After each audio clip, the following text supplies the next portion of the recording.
Good evening and welcome to Issues. I'm your host, Richard Smith.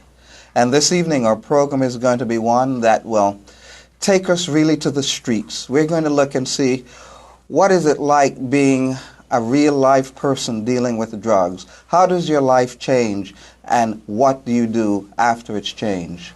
Our guest this evening is Ralph Burrows and Capri Smith. Welcome, Ralph. Thank you. And welcome, Capri. Good evening. Ralph's home now is in the hospital. It's in the continuing care unit of the hospital. Capri is the activities manager, activities director, and as such, she assists Ralph in lining up programs such as this. Ralph is now a motivational speaker, but we are going to see what his life was like before that. Ralph, tell us about your early childhood. Where did you go to school? What kind of grades did you make? Were you involved in sports? So tell us a little bit about your childhood. Well, the schools I attended at a young age was Miss Kansas Nursery, Francis Patton. Then when I moved from Bay to Dockyard, I went to Heron Bay. And then from there on to Warwick Secondary. And I was a good student in school, you know. I was always in the top 5 of my class. And I was an avid sportsman. I ran track and field, and I played football, and that was my love right there, football. You know, at 16, I was playing first division for Somerset Trojans, and that was like a big thing then. To get into a top team at 16, you had to be pretty good. So, you know, and be in school and be able to juggle school and club football, you know, because you couldn't play for the club if you weren't doing good at school. So, yeah, I had a sports was my thing, my up and my down. Now, when you say it was your down, explain that to us a little bit. Well, that was my, how do I say it? I got paid to play football. From, you know, I weren't professional, but guys paid me to score goals, you know, and I was smoking marijuana then, so I got paid marijuana. I never had to buy my own gear. You know, all my boots and everything was paid for because I was a good player, and you always had somebody that would pay for you. And between drugs at a young age and the older guys throwing me on women, you know, that came with the game. If you was a good player, and then Somerset was one of the top teams, you just had to play. You got women. It was women always around me, women and drugs. So that kind of took me away from everything because I got offered scholarships. I had offered to go, you know, trials to play professional soccer, and I never capitalized on it because I was so caught up on to seeing her now. Like, I thought I had arrived. I didn't want to go anywhere and be nobody. You know, that's how I thought it was then. I thought I had arrived. Okay. Drugs and women. Let me ask, Capri, were you familiar with Ralph in his early years? No. Okay. No, I knew Ralph as when probably he was in his late 30s. Used to see him a lot all over different places, and he was a hard guy. He was a beat guy, and he is hard, and people feared him. He had this personality, like, you know, it's either you or me, but it's going to be you. Back then, do you think he would have actually hurt somebody? Oh, yeah. Ralph, would you have actually hurt someone? I have a few people, you know. Yeah, my drug usage and my violent temper caused me to spend at least, I'm added up, almost 10, 11 years of my life in prison, you know. I did not know that. But now let's move back a little. You were an average sports person. You were good at football. You got paid money, got paid drugs, got paid women for your exploit in sports. Now, that didn't happen overnight. So how did that transition come? How did you get introduced to drugs? Peer pressure. My friends were doing smoking, and you didn't want to feel left out. You know, at a young age. I mean, I started smoking marijuana at 12 years old. I started drinking at 12 years old. You know, smoking and drinking Elephant Beers and Guinness. That's what everybody was drinking. The the wines back then was Thunderbird and Night Train. The older guys were drinking. I used to hang around the older guys. They used to get that to me. He always hung around older. I've always been around the older guys. At 13, I can remember hanging around Court Street with my cousins. They used to come town to do that thing and bring me in their car. And I didn't know anybody. I was a little kid, but I remember hanging around. It was always around the older people. So people always thought I was older than I was anyway. As I got older, I was a big guy. People always thought I was older than what I am. How did you end up in jail? Well, the first time I was in jail was for a fine. I can remember that $600 fine. And why I remember that vividly, because it was cup match of 1990, and my son was being born that day, and I was in jail, and I got a call that I was being bailed out first day of cup match, August the 4th, 1990, the day my son was born. I'm like, on a holiday, I'm getting out of jail. I was happy.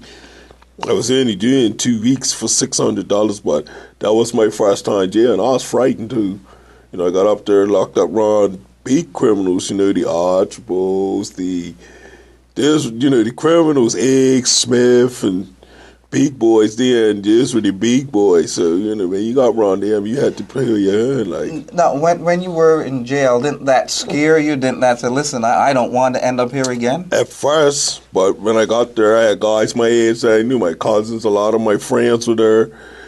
And because of that, when I say that, the guys that I were frightened of, I had known them anyway because my mom worked at Prison Officers Club, and I used to go up there and help her, and they were always up there cleaning up, or they used to bring those guys up there, so I knew a lot of them. They said, oh, Leah's this little boy, what you doing here? So they kind of took me under their wing, and I hung around guys up there too. So when I left, once I left there, that little taste was like,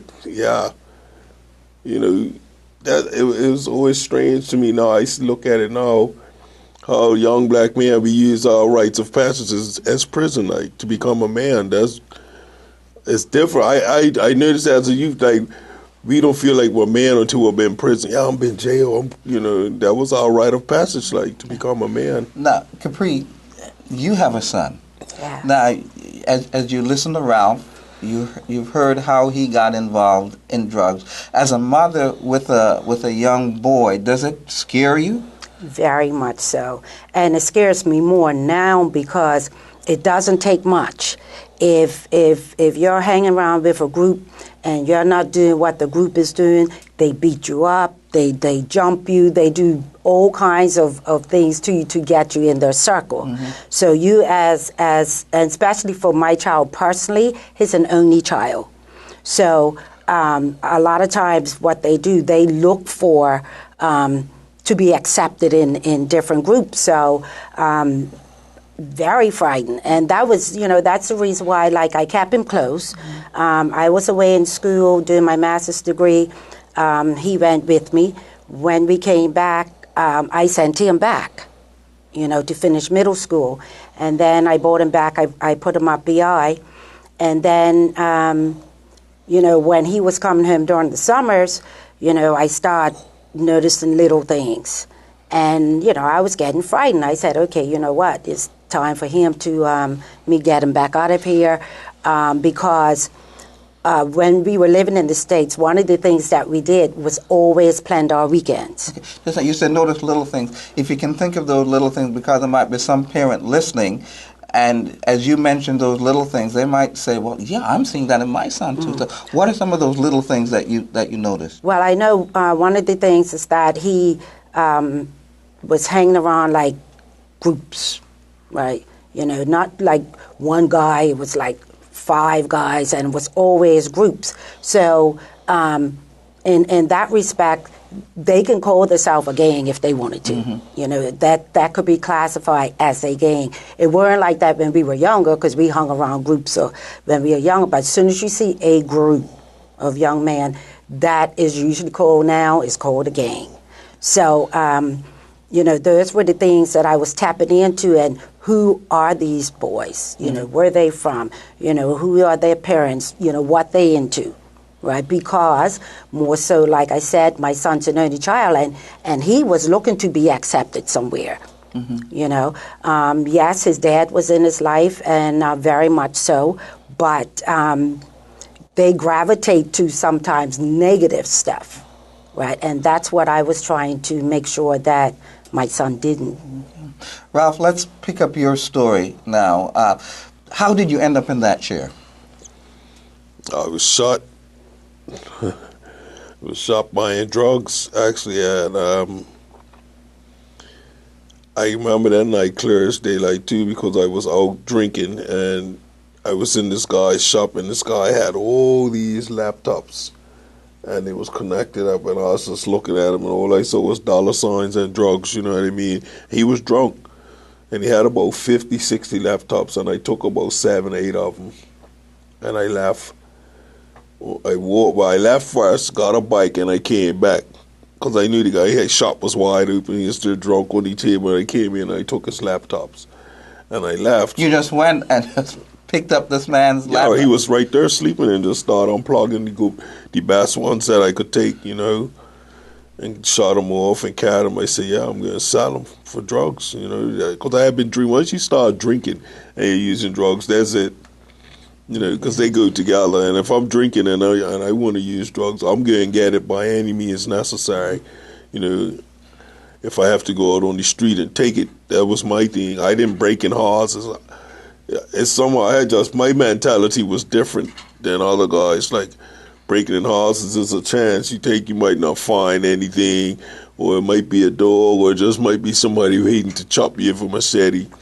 I was the type of guy, you know, like I said, I like to fight, so my thing was take it to the street, go down Front Street, sit in a bar, see who's got the most money, you know, and follow the guy outside and just say, let me get your wallet, man. And, you know, if it was it was a fight, I'd try to knock him out. That was my thing, because I got thrills out of knocking people out to take their money, you know. It's not. You see me laughing, but it's not funny, man. Do you think some young people are like that today? You said you got thrills knocking people out. Yeah, and I got thrills out of that, man. Do you think some of that attitude still exists? Sure, absolutely. Sure. More now, absolutely. More now. They get thrills pulling triggers now. You know, that's the thing. I guess that's the way of being accepted. I never had to do that. And I'm not saying that growing up, Ron, I wasn't around firearms, because that would be a lie too. When we had those when we were growing up too. In my days, we had them too. I had my own too. Never used it like these guys. Never had to, because it was a fight with our hands. We'd fight on Friday and be out drinking again on Saturday. Back to how you got shot. You said you were in the store. Yeah, well, after I left the guy's place with the laptops, I rode up through 42nd, all up the back. I knew places to go to buy drugs, and I saw 1, 2 at this place, 1, 2 at this place. And when I was leaving the last place, as I coming out, I heard shots, and not realizing I had already been hit. I never knew I was shot. I never felt it. You know, it paralyzed me instantly. I got shot twice, went through my neck and one in my foot. And as I was riding out the gate to turn, the guy, my friend on back of the bike, was screaming, screaming, oh. I'm like, oh, what's you owing about? It's like I'm being shot. Why are they shooting at us? So I was like, wow. That's when I realized I had been shot, because we was turning the bike and I realized, hey man, I can't move. My hand was stuck on the gas twist. This hand trying to pull the brake, my foot couldn't move it. I'm like, oh man, the bike's just going fast and fast. I see a wall coming, bang, hit the wall, the bike flips over on top of us. And I remember laying there on the ground and all the gas leaking out of the bike, soaking on the bike's just laying there revving, and I'm like, we're getting burned up.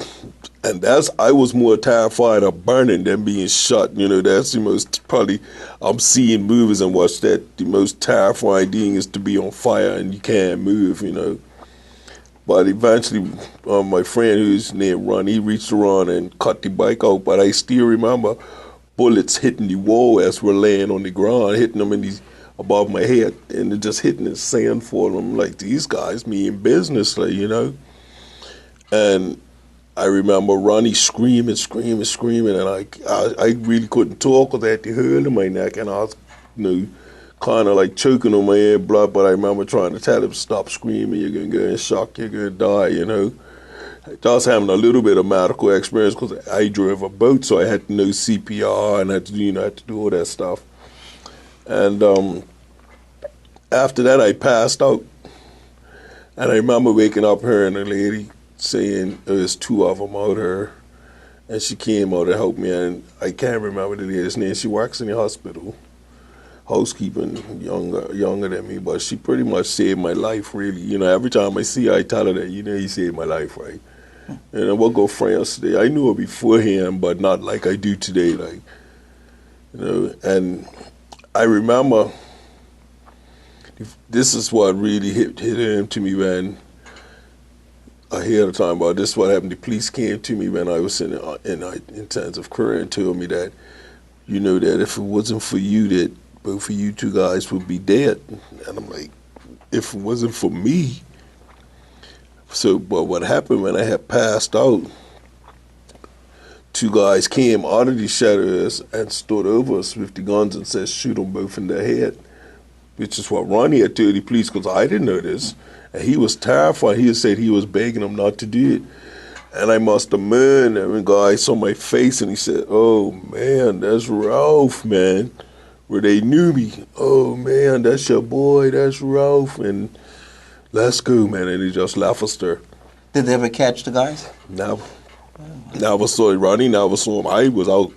All he saw was mask and black helmets over their face, Now, Capri, he's in a totally different space now. He's a motivational speaker. How did that start, Capri? From his experience, and then we were going out a lot, activity-wise. And he went to church. He started going to church, and then he gave his testimony at church. Once it went from church, it took off. He's been to schools, Barclay School, primary schools, private schools, and the last one he went to, which was the one down Devonshire, was the boys' school, the home school. Impact. And that Impact, yes. And that was an impact. Those boys just couldn't get enough of Ralph. Couldn't get enough of him. They wanted to know everything. And I think that was really probably the best one I've seen. He really had an impact on this young man. They were hanging around him like bees, and just when he's like sponges, when he just knew everything. And I just pray to God that, some of them took something away. Now, Ralph, why is it now that you want to go out and share your experience? Well, the main thing is I just don't want nobody to get into what I went through. I lived on the streets for over 15, 20 years, living a street life, using drugs. When you're doing things like that, man, you're not even living. I'm saying living on the streets. I was existing, because that's not living. You just exist. You're taking up space, not doing anything constructive. My early dream was to get high, find a way to stay high, because the pressures of life then is so hard. Once you're in those positions, you really don't want to be there. And waking up every day sober, it's hard to face life. So when you're high, you don't face it. What they call that medicating, because long as I'm high, the problems are not bothering me. But then, as I kept seeing, I kept getting in prison, and I couldn't understand why. And now I understand it. When you're high, I'm not facing no problems, but I'm doing things now.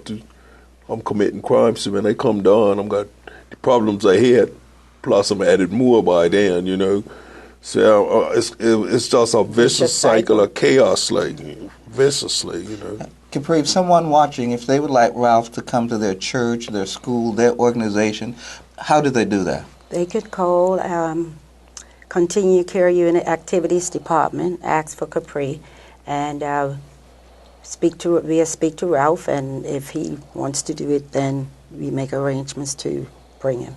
Okay. We've been listening to Ralph, his fantastic story, and Capri. And we're going to take a break, and we will be right back.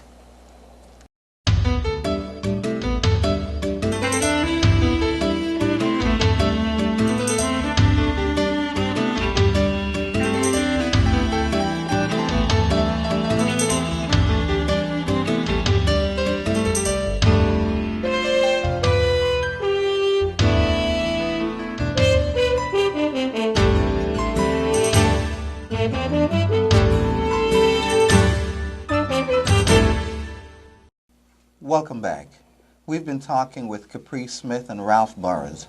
We've gone through some of the early lives of Ralph. We've heard how he was in school. We've heard how he was such a good sports person, and sports led to drugs and women and drugs. And sports led to him getting involved in things that he should not get involved in. Now Ralph is paralyzed from the neck down. But is he frustrated? Is he giving up on life? Let's find out. Ralph, you're in that chair. At times, people have to feed you. People have to move you around. What is your motivation like? Are you saying, what use is life? Or are you, when you wake up in the morning, do you look forward to the day? So where are you today? I'm in a good spot today. You know, I mean, at first it was hard, but I tell people this is my thing. I tell people every day, and a lot of people don't understand it, but I say, you know what? My life's 100% better than it used to be. You know, even in that chair, you're even saying in that. This chair, I can't walk. I can't take them, but I'm not using drugs today. I'm not on the streets homeless. You know, I've got my sanity. I have so many wonderful friends. You know what I mean? People that I met. You know, like now, my daily, I'm on Facebook all day long. So I met so many people, and I have so many friends that come to the hospital, do things for me. You be people that just pay my phone bill, people that, you know, that's true. People that I've never met. Capri, do you remember you were telling me if Ralph wants something and he said that by the afternoon, it's got it. Yeah. Like he'll just say on Facebook, "Oh man, I feel like a piece of apple pie," and you guarantee by afternoon somebody's bringing him a piece of apple pie, guaranteed. Yeah, and that caused me to get fat. Pizzas, I used to do that all the time. Anybody feel like bring me a pizza, and out of the blue somebody would inbox me, "What you want on it?" I'm like, wow. There's sometimes 3-4 people. Okay, I got one already, you know. But, you know, that's another thing I like to do. I like to keep on Facebook. But, yeah, my life's 100% bad. I can't walk. I can't do a lot of things, but I'm clean. I've got my sanity, you know. I can't tell you, I take all the blame for that because I know there's any God that saved my life laying on the ground that night because I should have been dead. Mm-hmm. You know, I should have been dead. And up to today, I still wonder how. I remember laying in ICU. And I remember them telling my mama to plan a funeral because they didn't think I was going to make it down, you know. Yeah. Tell me, how has the relationship with your mother changed since you are now in that chair? Well, that's 100% better, too, because we're really too much on speaking terms for years. Like, I see you, I love you, but stay over there, you know. And I understood it because you can't be trusted. You know, and that's why I didn't go around my family when I was using because I'm taken from my family before, and I didn't want to, but that's the way the drugs take you. I'm still like, you know, I feel bad about it afterwards. While I'm getting high, it's in your mind, but you ain't worrying about it. But the minute you come down and it's all over, cry, disgusted, you know, you feel like, you know, suicide. A lot of times I wanted to take. I just had the nerve to do it, take my life, because I felt so disgusted, like, you know. But my mom and my brothers and sisters were always there. Like, you know, there's times I could go up there and run into them and say, "I need $20." I ain't got it. You know, I can call my sister work at the hospital. As much as people think we don't set, but she was always like, I would call her. So, yo, I need $50 on a Friday. And she'll tell me, you better find me down in the hospital because I ain't bringing it to you. But she'll give it to me, you know, because she, I guess they say, give it to him before he goes out and commits a crime to do it, you know. And his mom is the best. Yeah, now, like, you know, we are cool. Like, Ralph's birthday is on Saturday. and he's going to be going, up his mom's, and they're going to have a little celebration for him. And just the mere fact that he is still here, still able to celebrate another birthday, and know it. Ralph, you shared with me, you gave me the opportunity to read that message your mom sent you, and it's something that could just about bring somebody to tears. Can you kind of paraphrase what she was saying in that Facebook message? Yeah, that message blew me away too, but I couldn't believe she wrote it, and it was said so much as, on this day, certain day, I got a call, somebody told me that I got the worst call of my life, and my son was shot. I didn't even want to go down there to the hospital because I had been sick and tired of Ralph's ways and stuff. They had called me the year before that because guys jumped him and chopped him up with machetes, and I went to the hospital. He was full of blood. I thought he was dead, and I remember her saying, "Oh, you're not going to be satisfied till they call me a shot or you're dead." And then she said she got the call, and she told him, "I'm not coming down there."